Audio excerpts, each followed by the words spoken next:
If you look at the good old management theory, right? How do companies compete? There was traditionally just two dimensions on which you compete. Either you're the lowest cost provider or you're most differentiated. Okay, and if you're not the lowest cost or the most differentiated, sometime in the future you're dead. Okay, so that was the theory. And it was very, very valuable and it went on for pretty long, right? And it's valuable even today. But what has digital done to this theory? Okay, digital has added some more dimensions to this theory now. One dimension is what is called as the complements. I think Rajesh spoke about the complements, right? The complements could be, it's typical the razor blade strategy, right? You sell the razor cheap and you make money on the blades. Okay, that was traditionally done. Now, superimpose this in a digital world. Okay, you think of Apple and iTunes, okay, where you're making money. You think of the entire music industry, for example. Earlier, music industry used to make money by selling CDs or cassettes or whatever it was, right? And what happened? We all know that whenever you want to buy a cassette, you want to buy it because you like one song or two songs. You don't like the entire thing, but you used to pay for the entire thing. Now you can pay for one song and two songs. So what do you think happened to the artist? Their revenue started falling. Okay, so how do they make new revenues? Is actually they started doing concerts, which earlier they used to do to promote their sales of their music. But now 80% of the revenue in the US in music comes from concerts and 20% comes from music. Right? That's a shift. So compliments. But compliments needn't be belonging to you. Compliments could come from anyone. So how do you use compliments that are out there, the newer sources of data, and make sense of this? That is another area that is coming up in the digital world. And the fourth area that is coming up, in addition to cost and differentiation and complements, is the area of network or network effect. Okay, if you look at the e-tailing market in India, and I ask you to name the top 5 players, you'll start off by saying, Flipkart, Amazon, who's the third? I don't know who's the fourth. I don't even know if there's a fifth, right? Now, why is this happening? Because in these spaces, if you don't move fast, if you don't create a network, okay, you just can't compete, and no one else can compete unless you build a sizable network of that nature, right? So the network effect itself creates a competitive advantage in some cases, right? And that is probably something to think about when you look at Amazon and Amazon's market cap we saw. Look at what business is Amazon in. Okay, in the traditional strategies, when I started doing business strategy, you would have be shuddered to think what Amazon is into today. Okay, they are into cloud business. Okay, they are into e-tailing. They are into movie production. They are into hardware. Okay, and they're not at a small scale. They're competing on the one hand with the likes of Microsoft and so on the other hand with the likes of Walmart and so on. They're taking on all the big guys across industries. And why are they doing it? I mean, in the good old days, if I was a strategy consultant and with Amazon, I would have told them shut half those businesses, focus on your core competency. But today it's a network effect. It's the effect that they have, and they're leveraging the effect across various things.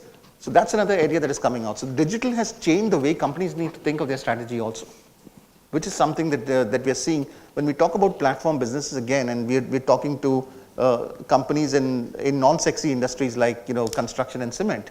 Okay, and they are also looking at platform businesses, and they're looking at saying that I want to look at what is the pain point of my customer, and can a platform business really address that pain point? So I don't need to have all the capabilities, but can I be the orchestrator who's bringing those capabilities together to address my pain point, right? So there are a lot of exciting things that can happen now, and the good part is you don't need to own all those capabilities, or you don't need to build all those capabilities, but you need to be able to imagine, and you need to be able to execute with speed. Absolutely, absolutely. So the rate of disruption, as I said, is unimaginable. And like I was actually speaking to some of them when I actually arrived in. So he was asking me, do you have some kind of mechanisms by which you upgrade the skill of people and then you go and compete? No, you can't, because by the time you upgrade skill and you reach to that point to go about it, opportunity is gone. So today the new world is actually you don't have to have all the competencies you want, but it's important for you to know which are the competencies you need to compete and how do you acquire them faster. Okay, so to that extent, it's not necessarily that consulting companies are only looking at colleges to recruit people. People are also looking at startups. Is there somebody else who's got a brilliant idea who can actually collaborate, create a new solution, go to the market quickly and win? All that are the challenges which was not thought of 4 or 5 years back. If you look at it, it has been a traditional model. These are some of the changes which are happening. Now let's take a slightly shift. Opportunities in digital also brings in a lot of threats, right? data is at the core. All of us are exposed to different types of data. We don't even know how much of data we are exposed to. Okay. Now, like for example, we did a survey on an automobile, survey, CEO car survey all over the world. So, one of the things is the changing trends of car, where we are actually saying now today, of course, all of us buy the car based on the horsepower, the aesthetics of the car, and all that, right? Tomorrow, with the amount of exposure you all become, with your connected devices and the connected car, the amount of exposure you all have to the car will know complete details about you, your health, your parameter, your house, everything it actually knows. So one of the dominant factors which actually came in is how good is the cyber security of your car will determine my buying decision of which brand I'm going to go with. Have you ever imagined? Have you ever imagined 2-3 years back that, well, I think of cyber security as an area to go about buying the car? No, that's as critical as that. So, I would want to have Murthy give us, a perspective on cyber security. He's been a practicing cyber security practitioner. So, Murthy, a few words from you on the topic. Yeah, thanks for inviting me here. Yes, as digitally is progressing, cyber threats are increasing, so is our business. It's like when there is an epidemic, doctors are in demand. So, similar is a situation we are in. On a serious note, yes, the risks are really multiplying almost every hour. So you find new threats coming in from various quarters, various attack vectors, and for a cyber practitioner to be in this stage at this particular period, it is so difficult to catch up with the evil forces or hackers or whatever that community is. It's almost very difficult to really match the pace at which the new threats are emerging. If we look at overall cyber risks in a digital era, if we consider that, one is more and more automation that is bringing in lots of vulnerabilities into the system, whether it is a banking software or whether it is automated cars, connected cars we call them, or whether it is smart cities, smart homes. I mean, everything is digitized. Somebody sitting in Germany can control a plant here in India and change or tweak parameters here and there, and the whole plant can be devastated and destructed. Similarly, we have seen exam papers getting leaked every year. What is the reason for that? Somewhere you have some digital exposure somewhere which is being exploited, and then of course whatever has to happen is happening. And the media is so active these days. They are also catching up. They also know what are the various issues at a country level, at a global level, but what kind of initiatives the various governments are taking and how insufficient they are in order to arrest the cyber threats. So if we are in such an environment today, going forward, more and more digital devices are going to come up. So you have seen Airbnb capturing much higher percentage of hospitality industry within just 3 or 4 years' time. Whereas the Hiltons and the Marriotts of the world, they have built empires, but now they are in a sorry state of affair compared to this kind of competition. So the business models are emerging very fast with the digitization, particularly in smart cities kind of an environment wherein you can actually exploit any small weakness anywhere and you can bring the whole system down. if I have to give a small example, the entire ATM network of Singapore was brought down for about 5-6 hours just because one of the banks, one of the local banks had a small vulnerability which was not patched. So with the result, for 4 full hours, 4 to 5 hours, whatever it is, the whole ATM network came to a grinding halt. So these are the kind of examples. We have seen about 2.5 years back, entire northern grid was off for about 18 hours or so. There was no power. Although the government has given some explanation for that. But what happened was a cyber attack. A cyber attack was launched, and with the result, the people, common people of a large portion of the country were affected. And of course, you have seen about, you have seen and heard about massive data breaches, which are every day happening, and every day we are continuing to hear.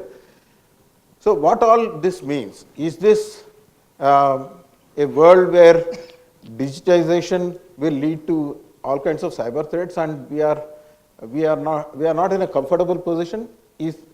Are we going to get exposed to more and more cyber related issues, privacy related issues? Are we really heading towards a proper digitization, or is there anything that can be done? So it's not all that bad. Yes, we have seen increasing number of cyber attacks, data breaches, all of that are happening. But world over, there is a concerted focus on cyber security. Although we have not matched the pace at which the attackers have been attacking various systems, globally there is a concerted effort to increase the cyber workforce, automate most of the processes. With the result, you reduce the opportunities for weaknesses being existing, human errors being there. For instance, access controls is one of the key area which will either determine a company to be strong digitally and also from a cyber point of view, or lack of it will actually destroy. So there are multiple ways of, for instance, federation identity management is one such larger solution which is being deployed across major entities, and even governments are buying into that. So there is a whole lot of collaboration that is happening across various agencies. Corporates are contributing, we consulting firms are contributing in creating not only cyber workforce, but also tools and technologies in order to obviate the digital related issues.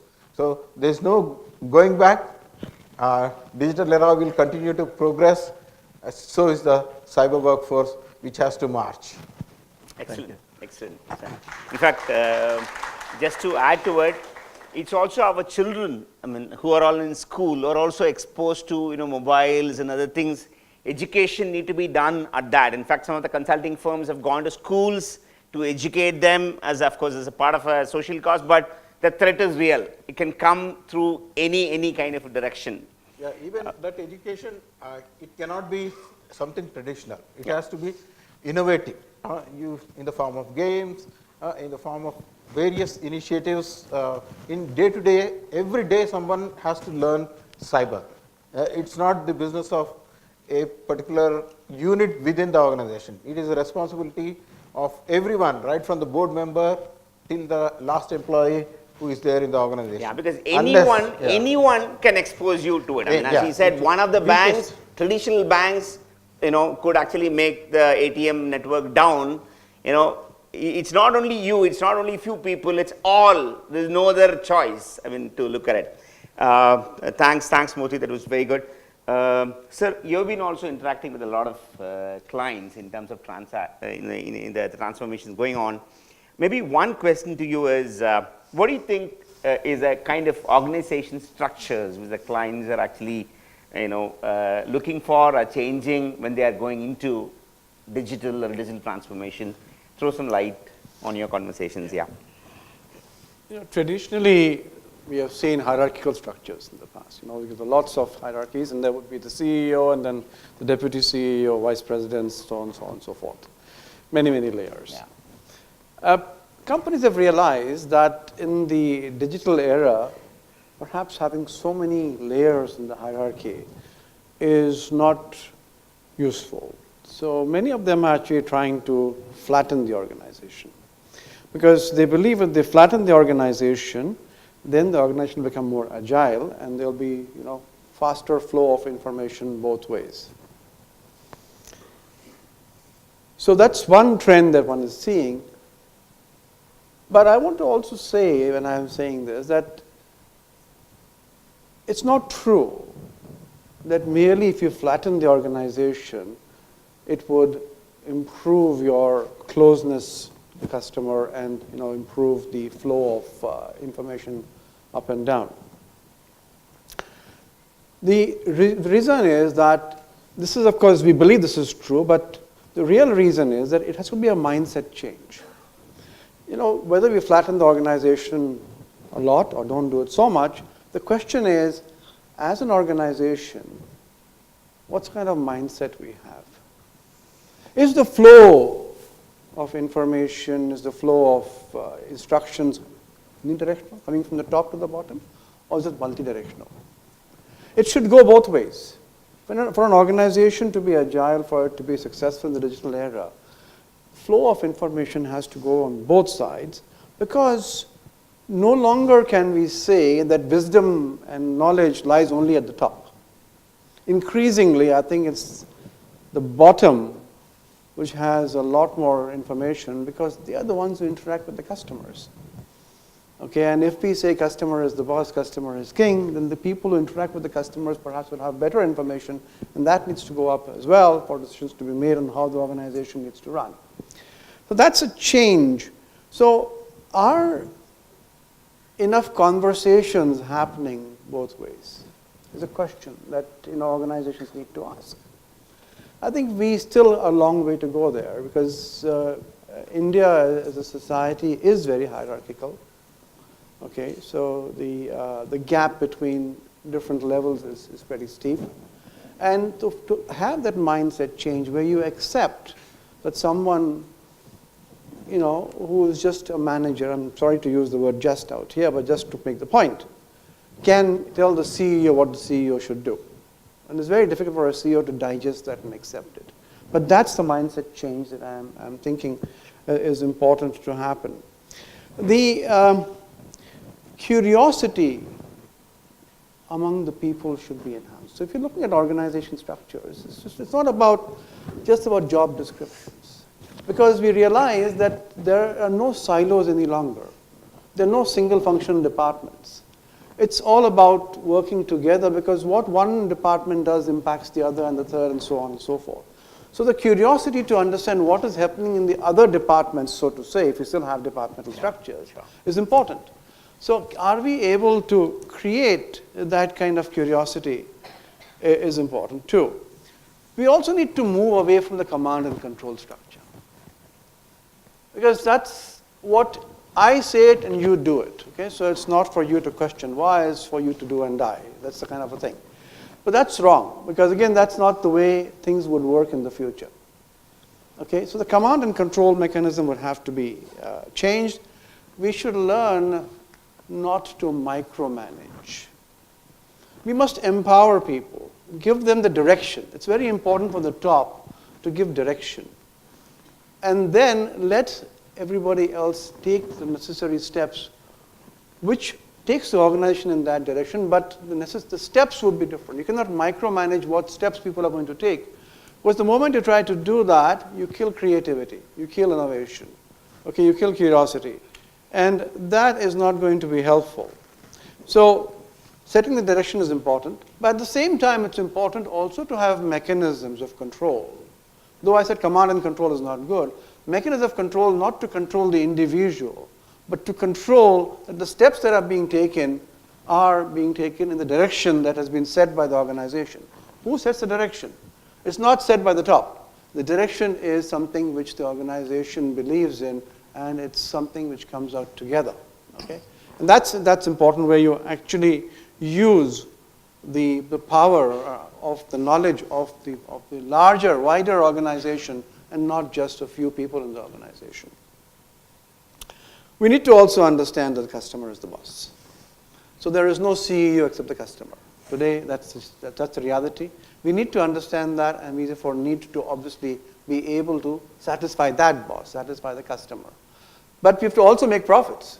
So the organization must, everybody in the organization must need to understand how they can do that. ABB, which you all know, the Swedish firm, of course, now based in Switzerland largely, they have gone ahead and split up their organizations.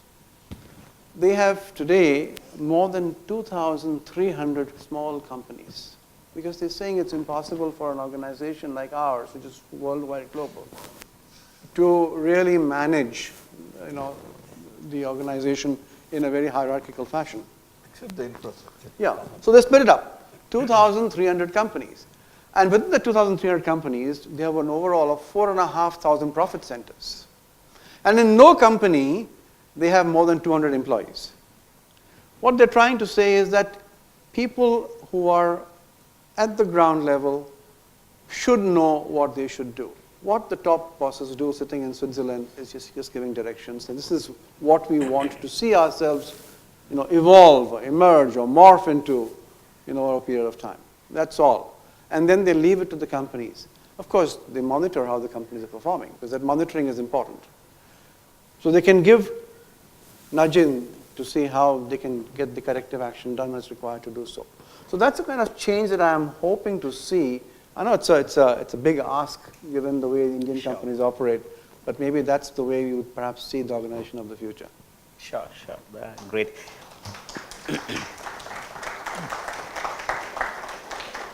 Yeah, just to add a few more perspectives, new roles are emerging. Like, for example, I've seen some of the companies are driving transformations through chief digital officers. Now, these digital officers are not information technology officers. The IT team remains. Now, what is the difference? Now, digital officers are supposed to think the business outcome, like Rajesh articulated, think the business first, and then design what should be the digital solution for what part of the business, and how digital can shift the strategy of the organization to a higher level is a role. I mean, it's a leadership role, as what we actually think is more and more getting pronounced with more and more Indian organizations. Two other competencies distinctively, which I keep hearing in more and more CEO leadership development programs, are one, ability to manage alliances, identifying the right alliances, and how do you structure the contract with alliance. Alliance cannot be a lose-win contract. It's a big company and is a startup. It doesn't mean that you'll have a win-lose contract, saying that all the clauses are favoring the company. The guys will say, okay, we may not want to work. So how are you going to make alliances work is one of the important competencies, and how do you make it happen is one of the key things I see in many leadership development programs. And second is, how do you work with the global teams? Now today, with so much of connectedness, it's not necessarily that you will have to have only an Indian counterpart actually working. You may have a counterpart working in Australia, you may have a counterpart working in Japan, you may have a counterpart working in China. So how are you going to handle different timings, different cultures, and how do you actually make it happen is another competency which I see getting reinforced and at a leadership level to go about looking into it. These are some of the things which are actually happening around this space. So Satish, So, yeah, Rajesh, add one comment here. Yeah. So one of the questions a lot of clients ask me is, what is the difference between technology and digital, IT and digital? In fact, you'll be surprised, this was asked to me by the CDO of a fairly large private sector company. Okay? So, and in many cases, what has actually happened is that the erstwhile CTOs were rechristened as CDOs in the new fad. So again, the definition of digital is very vague. So I'm just trying to give my perspectives. I'm not saying this is the definition. I'm just giving my perspectives. What is digital, and more importantly, how is it different from IT? Okay, I have 4 points of view here. Firstly, with digital, my visibility enhances. I can see things now which I couldn't see earlier. With IoT, with drones, and whole host of enablers which help me see things which I couldn't see earlier. Kind of parameters which couldn't be captured. So digital is helping me see things which I couldn't see earlier. That's number 1. Number 2, there's a lot of convenience happening. That's the other second key theme on digital. When I say convenience, with your RPA, your processes are becoming more convenient. 3D printing is making your spares or manufacturing more convenient. Cobots are making your work, laborious work more convenient. So a lot of digital enables a lot of convenience coming in. The second element of convenience is the human-machine interface. So many companies will tell you that I have implemented ERP, I have implemented SAP, all modules, but the utilization is less than 5%, 10% in many cases. In fact, I was reading somewhere that 95% of the data captured by companies is actually never utilized. Okay? So the human-machine interface now with digital is very intuitive. Okay? So even a shop floor guy who can use an Ola or an Uber, if you give the information to him when he needs it, as he needs it, it becomes very intuitive. The way you, for instance, those of you who own an iPhone, the way you interact with Siri, you just talk. It's very intuitive. So digital makes things very intuitive, and hence again can enhance the convenience and the utilization part. The third aspect of digital is the intelligence. With the predictive analytics, AI, and a lot of these things coming in, what was lying as data or information more and more is getting converted into insights. So you get a lot of intelligence with digital. And the last aspect is with digital, I don't have to and I shouldn't look at only my organization. I can actually collaborate with the entire ecosystem and the ecosystem players, you look at cloud, for instance, AWS, there are a whole host of things I can utilize. So when I don't have to be constrained by the capabilities of my organization alone. If I'm imaginative enough, I can actually sort of, make the entire ecosystem work for me. That's the fourth key part. So, and as, as consultants, we all have heard robots taking over our jobs. There's so many reports you read every day that, all the jobs will go away, robots will take over everybody. See, the human ingenuity is something which will remain. Okay. Now, we the presenters also in the morning session said, you should know what technology to apply where. See, technology is like language. You have all kinds of tech. Of course, you should know that. It's necessary, but not sufficient. How to sort of use the technology to solve a particular problem, a particular business problem, is where the human ingenuity comes in, because there are a lot of these point solutions. And other thing which I normally hear from my clients is that I become digital. Why have you become digital? I have a list of 40 initiatives I'm taken up. Okay? I'm doing drone, I'm doing mobile apps, so I'm digital. So just because you have a list of things which you can do, that doesn't mean you're digital. There are a whole host of things which are doable, and you should know all of that. If you want to contribute to a digital economy, you should know all of that, but using all of that information in solving a particular business problem is where the ingenuity comes in. So if you're not imaginative, if you're not thinking, you don't have a digital mindset, no matter what technologies you know or what kind of startups you understand, you will not necessarily be a very successful digital era consultant. I thought I'll just add that. Sure. Because CDO is something which is very loosely used these days. Everybody says, okay, I am digital because I have a CDO. Sure. Thanks, Rajesh, for adding the perspective. So we will come to the end of this with one of the questions. So in fact, we all can actually contribute to this question. So they all will be coming to placements maybe in December, 6 September. So, another 2-3 months from now. So what are the kind of skills and competencies, we look for in them, okay, when we actually add to them to be prepared for handling some of these, situations and solutions? Cliff, maybe we can start with you and then we can all add. Let's start. Yeah, I see pens and notepads opening up, yeah. And I'll take Professor Chandrani's way that in some of these things we don't have all the answers, right? So this is one of them. What we really look for is, this is a space that is constantly emerging, okay, and it's constantly changing. So we don't know what skills you have today, whether those skills will be relevant, a year from now, 2 years from now, and so on, right? So you want people who have the ability to adapt. That's very, very important for us. The ability to adapt, the ability to constantly be, looking at the future, okay, as opposed to looking at the rear view glass, right? So I think that's a critical skill that we're looking for. The other skill that we're looking for is the ability to collaborate, because you should know who you need in order to address a client problem. Not all skills will be there. You'll never have all the skills with you, but you should know who to reach out to and how to get those skills, right? So the teamwork, the ability to collaborate, the ability to do all of this in a virtual manner, because you very, very unlikely that you'll get everyone physically present in one place. So how can you virtually collaborate with people, get them together, get a team going, and so on, right? That's going to be very, very critical.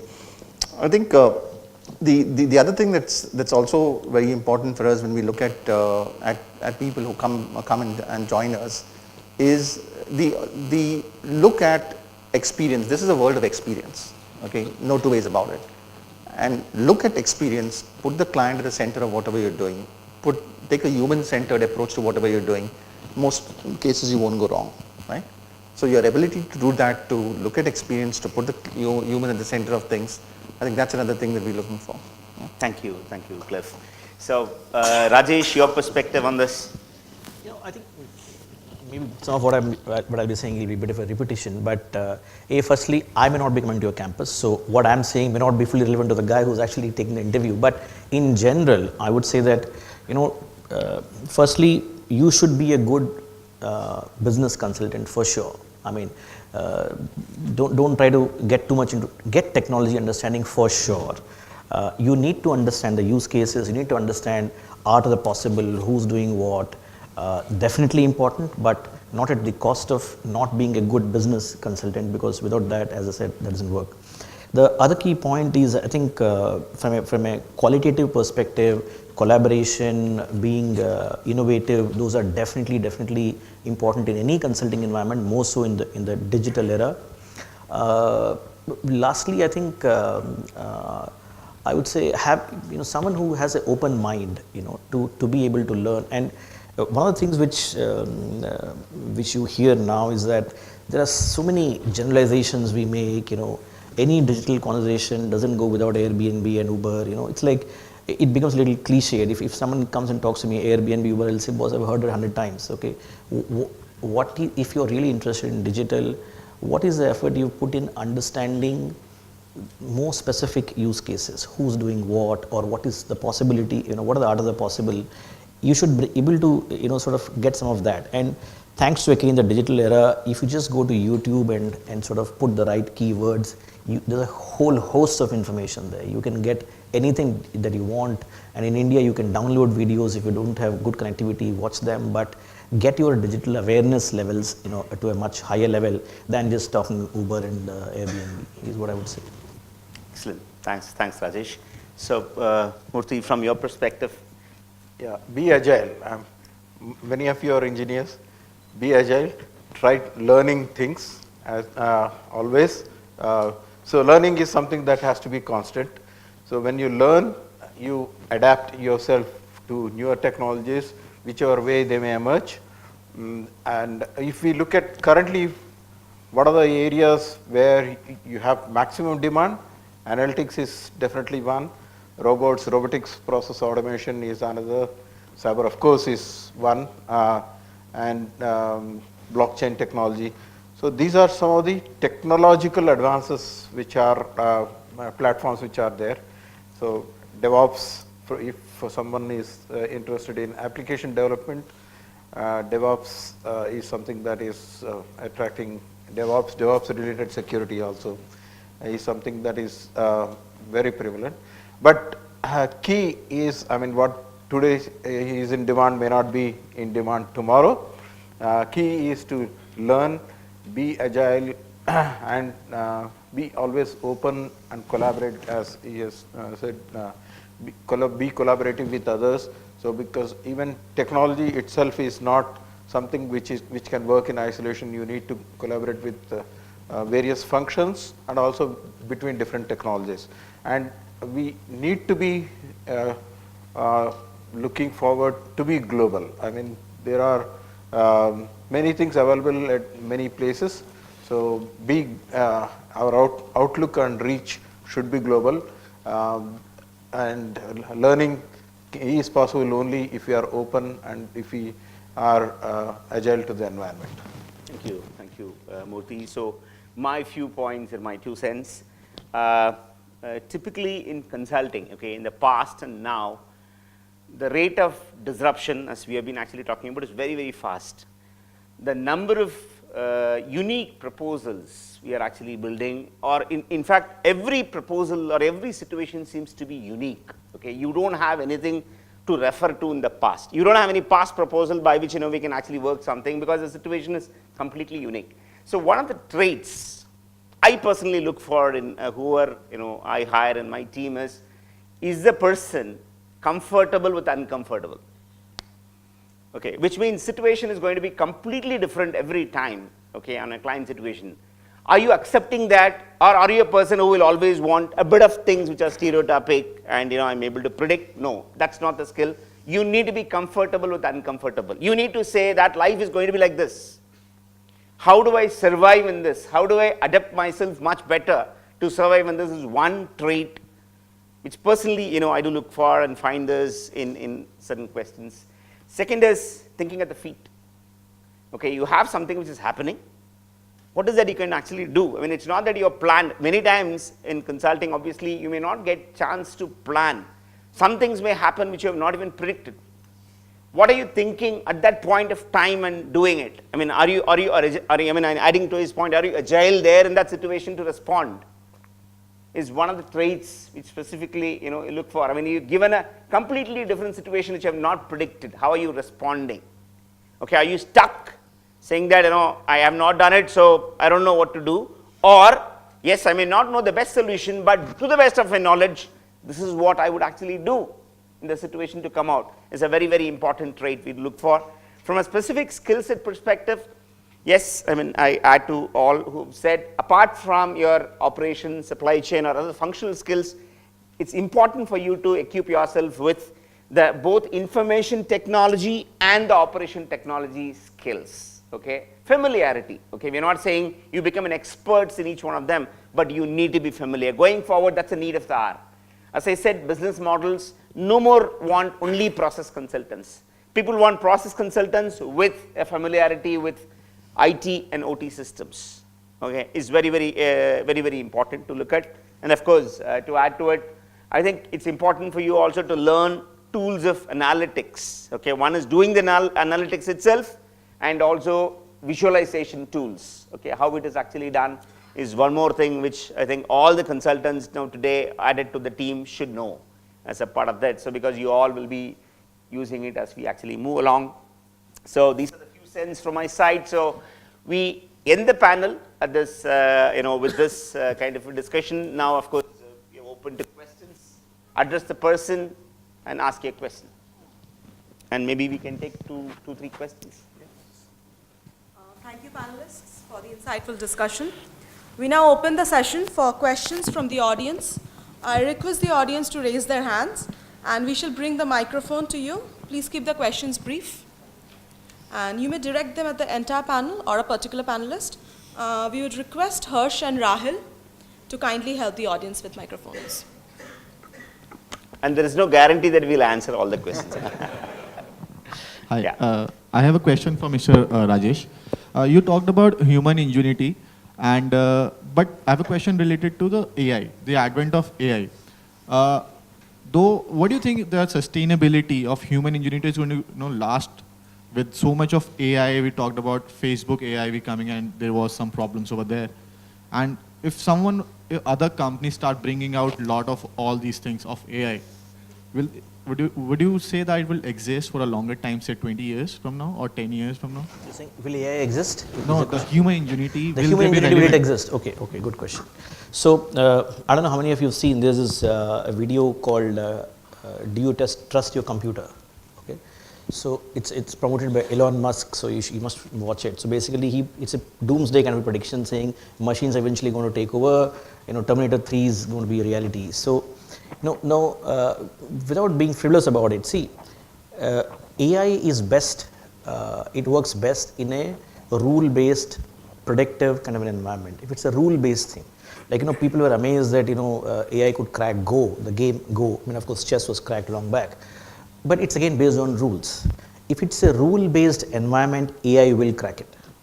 So most of accounting, for instance, I don't know if there are any accountants here, rule-based, legal, rule-based, information-based. So anything which is rule-based, information-based, AI can crack it. But anything which is subjective, anything which is which has more of subjective elements, it's difficult for AI to crack. I'll just give one example in the interest of time. So we all talk about driverless vehicles. Okay.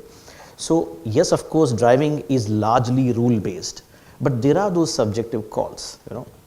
Just to give a very outlandish example here, what if there is a man with a gun standing in front of you? Should you stop the car or should you run over him? What if he's a cop or what if he's a terrorist? How would the car know if it's a cop? And you will say uniform, but again, there are lots of cues. What if there's a stone pelter there? Should I stop? Should I run over him? So there are a lot of subjectivities involved, which the AI might find extremely difficult to sort of master. And about the other thing about human beings is that not just the ingenuity, it's also the collaboration. One of the most successful aspects of human species, if you read the book called Sapiens, is about the collaborativeness of our species. We are extremely good at collectively, the collective intelligence of the species, not just individual intelligence. So those things might be very difficult for AI to sort of breach. So AI will definitely have a very significant role in the years to come, but it may not, my view is it may not replace the humans, if that's the question. Good afternoon, sir. My name is Divya, and it was a wonderful discussion, of course. And one of the important points that you spoke about was the ecosystem when we talk about consulting, right? So I want to understand how consulting is different when we talk about digital disruption on a global front as compared to the Indian consulting ecosystem. So what are the challenges when we talk about Indian businesses, because we need to talk about innovation, the idea, the integration of these technologies. So what are the differences? Anyone?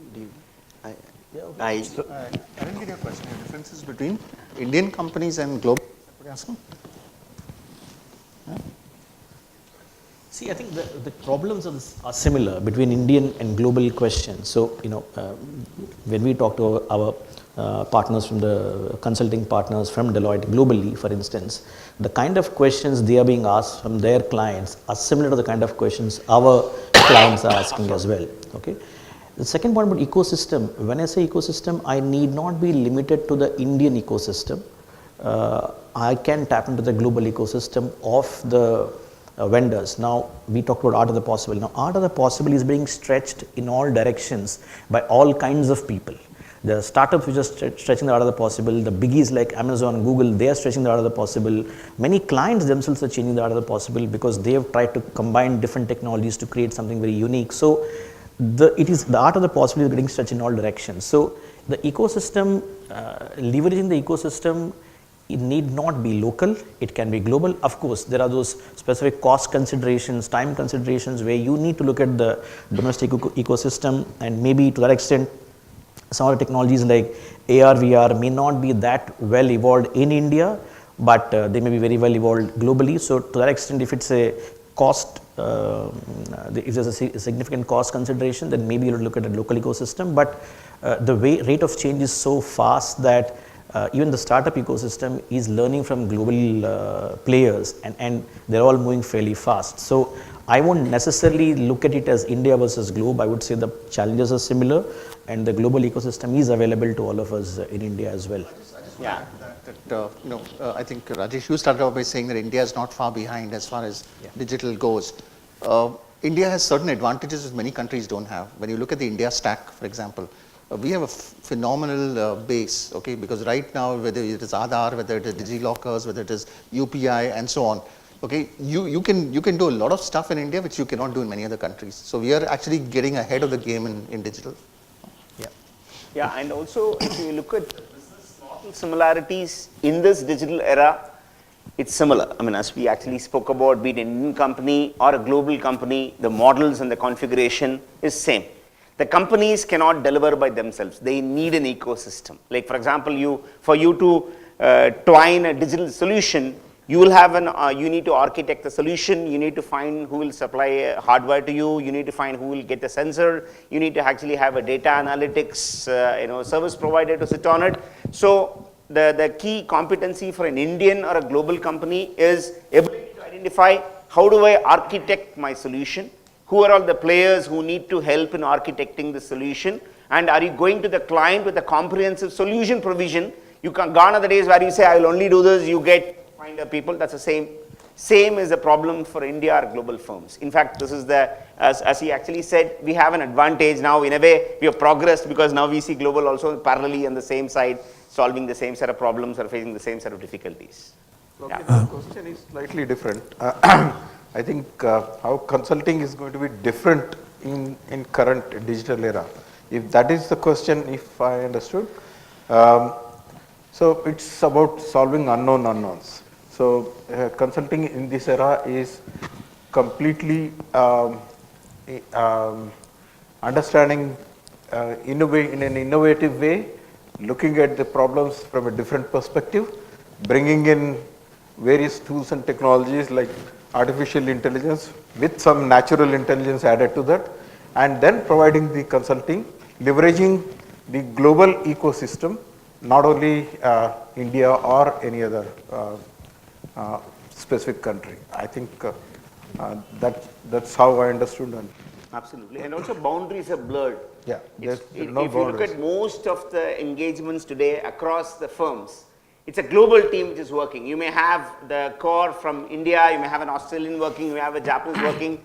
Now the connectivity has become so well that you're able to get all of them to present to the client as a very comprehensive solution. Gone are the days, Indian firm has got this credential. No, it's a network, and all the firms leverage it extensively. Hello, sir. Thank you very much for the innovative presentations. Sir, I have only one doubt. By virtue of all this information, we could comprehend that in the ecosystem there are a lot of endeavors we need to take in due course of time. While doing so, one of the most important beauty with life is that whenever we will fight through unknown terrains, there will be lot of scope for failures also. There was a great man, I am forgetting his name, he said that when there was a two terrain, I travel the one less traveled. It is okay from a common parlance. When it comes to the ecosystem of a corporate, whatever field we may choose to survey, corporate is a ruthless wherein your every activity is counted and how much scope can be given for the purpose of experimentation and failures. My question is that when such an environment ecosystem is getting matured, is it not there should be commensurate conducive environment in the ecosystem in the organization by virtue of which people will get the confidence so much so that the superior will say, don't worry, go ahead, I am there with you. As it is rightly, so my question to you, is it not, can it be dictated by the top per se, or is it to be done by word, that confidence to be essentially integrated in the minds of the people so that they can achieve this goal for a better unknown tomorrow? So one of the things which we recommend in digital era, and you perfectly rightly said, we say start small, fail fast, but scale up fast. Okay, so if you have to fail, it's okay to fail fast. It's okay to fail. So one of the things in the digital roadmap we talk about is that if it's the idea which is mature, like drones, for instance, is a reasonably mature idea in India. So maybe you can sort of go for a slightly larger scale implementation. But if it's an idea which is not very mature, it's perfectly fine to start with a pilot or do an MVP, minimum viable product, and then see how it works. If it fails, and if it doesn't work, and you take the learnings and then move ahead. So what you cannot afford in today's fast changing environment is to wait for that perfect idea, that perfect solution to implement. So it's okay to experiment, okay to fail, but start small, fail fast, scale up fast. But to your point, the tone needs to come from the top. Right? Absolutely. Because you can't expect, people will not follow that if the tone doesn't come from the top. Yeah, and allowing to fail. But of course, it will be calculated. It's not that every initiative needs to be failed. So ability to anticipate the possible risks in getting into any kind of a new area, because as Murthy said, it's actually unknown in the unknown space. So how are you going to anticipate? So a lot of checks and balances are done, but yes, leadership blessing should be there, that proceed, fail, it's okay, we will look at it, hence start small, will be the Just a solution. caveat out here. I heard all the two things I want to say out here. One, of course, we all accept and agree that there has to be the right culture, and the culture can come from anywhere. Of course, the top generally has more influence on the culture of the organization. So having the open culture, I talked about the two-way conversation earlier. But also we need to understand that when you are trying to go digital, it's good to have a portfolio of initiatives that you need to have, okay? Portfolio of initiatives with different time horizons, so that they have different times to get completed. But also be aware that you need to bring in what's called option reasoning, which means when you pick up a particular innovation or an idea which you want to run, don't believe or assume that that will succeed, okay? And therefore put in a lot of money into that particular thing. We have seen that happening because the probability of failure is also there. It's an unknown actually, okay? So if you put in a lot of money on one of those items, and that has happened in projects like the Iridium project, which Motorola did some time back, as you all know. They put in $5 billion, and of course, it's a sunk cost. They knew it will not succeed, but they continue to pump in money out there because it's too big to fail. So you've got to be careful, and therefore when you use option reasoning, you need to wait to see at which point, so you make some investment, wait to see at which point uncertainty is reduced, and then make further investments. And by having the portfolio, you manage it well, and in that sense, what's going to happen, even if there are failures, there are some others which will succeed. That perhaps answers I the just want to add one. If you don't experiment, your existence itself may be under question. Where is BlackBerry today? We can give several such examples, right? So any organization and every organization will have to have some element of experimentation, innovation, otherwise probably they'll be pushed out of the market. So innovation is important, experimentation is important. Most organizations, they encourage innovation but with calculated risk. Of course, they don't want to get out of the business. But surely, in order to stay in business itself, you need to experiment.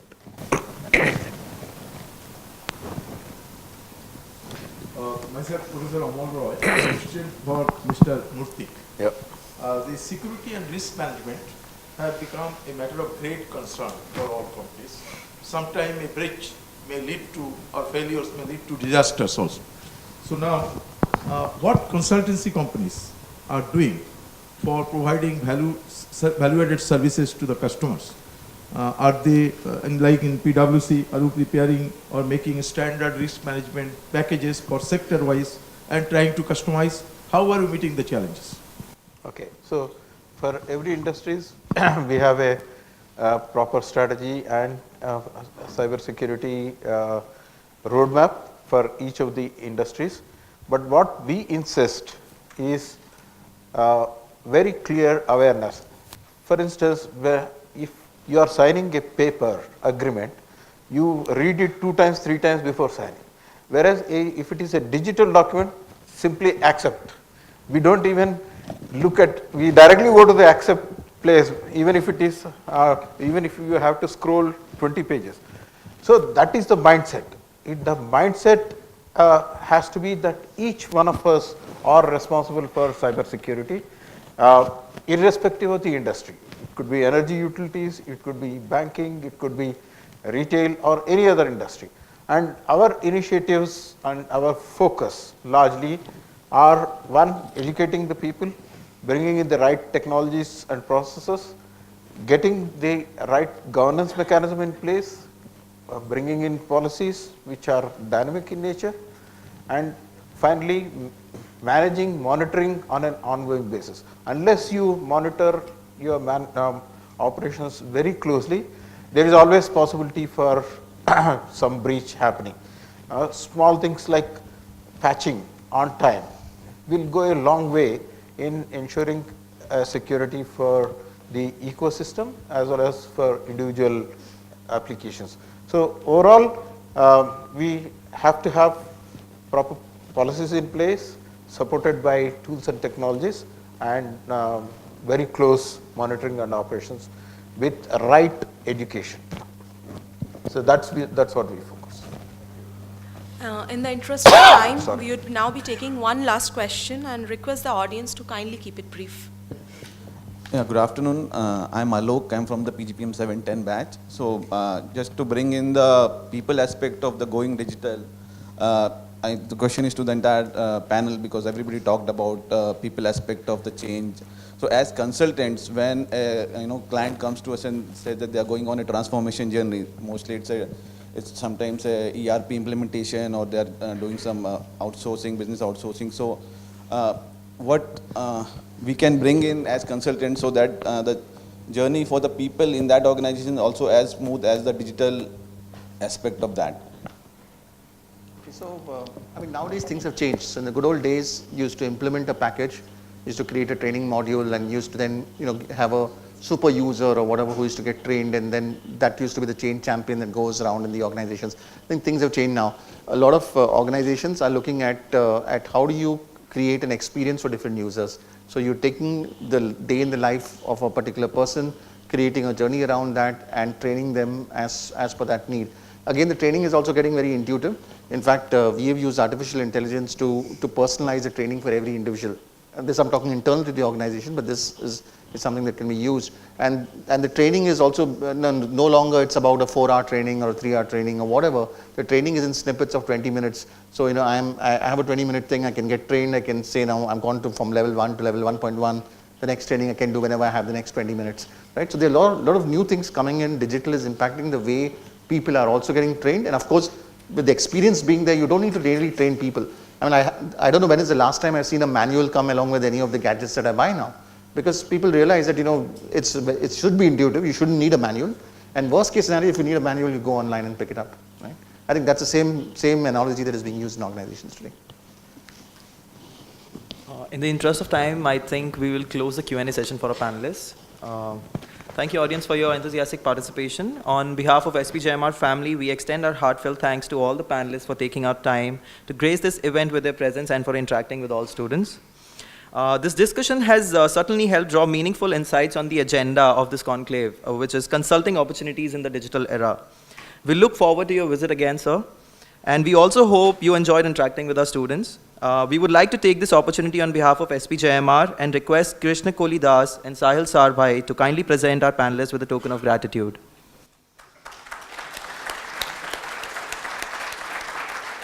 Let's hear it for Mr. Rajesh Shivaturi. Yes. A big round of applause, please. Mr. Rajesh Shivaturi.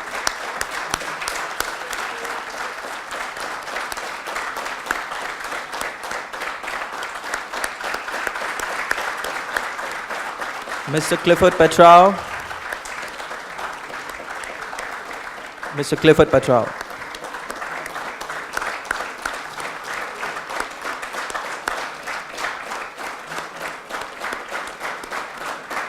Mr. PVS Murthy.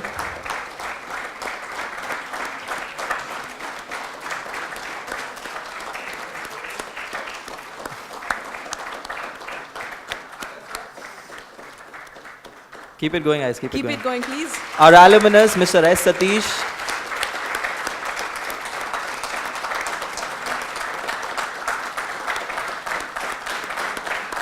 And our chairperson, Professor Prem Chandrani. Round of applause, please.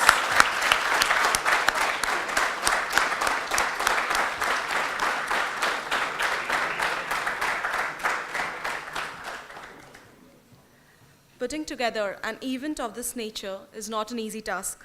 It takes months of planning, preparation, and coordination. We achieved this with active participation from all students of PGPM.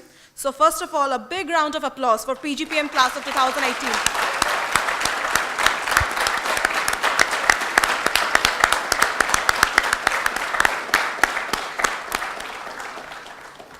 We thank our Dean, Dr. Ranjan Banerjee, our program chairperson, Professor Prem Chandrani, Professor Nilendra Singh Pawar, Dr. Anjali Malik, and Professor Abbas Ali Gabula for their support and encouragement. Very special thanks to PGPM faculty and staff for their passion to make this event a big success. Let's hear it for the whole PGPM family, guys.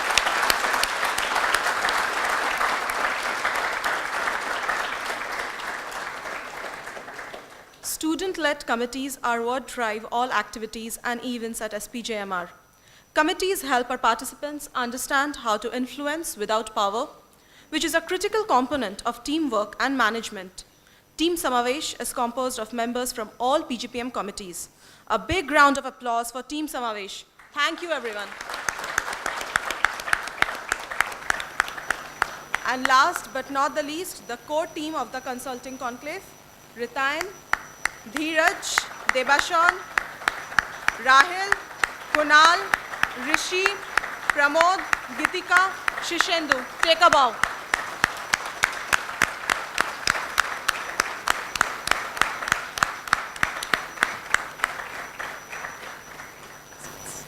We would also like to thank Amazon EcoDot, sponsors for Samavesh 2018. Thank you everyone for being present here. With this, we close the Consulting Conclave for today. Information Management Conclave will commence at 2 p.m. Everyone is now invited to join us outside for lunch, but before that, we request all our panelists and Professor Chandrani to kindly gather for a quick photo session.